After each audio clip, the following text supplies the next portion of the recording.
जदि आपण ओडिशा बुलिବାକୁ प्लान करूछंती तेबे एही 10टी स्थान को निश्चय जांतु। सर्वप्रथमे जांतु आम ओडियांक आराध्य देवता श्री जगन्नाथ धाम पुरी को।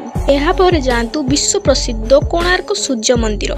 तृतीय रे जांतु मंदिर मालिनी सहर भुवनेश्वर जेउठी रहिछि ऐतिहासिक लिंगराज मंदिर एवं नंदनकानन एवं खंडगिरी। चतुर्थ रे जांतु सहस्र वर्षर पुराना सहर कटक जहाँ यार रूपा तारकासी पई प्रसिद्ध। पंचम रे प्रकृति को उपभोग करिया पई एशियार बृहत्तम ह्रद चिलिका जांतु जेउठी आपण डॉल्फिन पाइबे और विभिन्न पक्षी जो माने साइबेरिया रु एठाको आसंती आपण ताकू मध्ये देखि परिबे। एवं षष्ठ रे एक शांत समय बिताइबा गोपालपुर बेलाभूमि जांतु। सप्तम रे सिमिलीपाल घंच जंगल और जलप्रपात को आपण एंजॉय करि परिबे।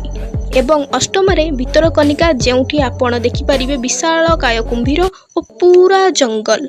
नवम रे जांतु पश्चिम ओडिशार गौरव संबलपुर र दीर्घतम हीराकुद बंध एवं मां समलेश्वरी मंदिर। एवं शेष रे जांतु ओडिशार काश्मीर दारिंगबाड़ी शीतल पहाड़ सौंदर्य उपभोग करने। धन्यवाद। वीडियो भल लगे लाइक करेंगे। एमती इनफॉर्मेटिव वीडियो चैनल को सब्सक्राइब करेंगे।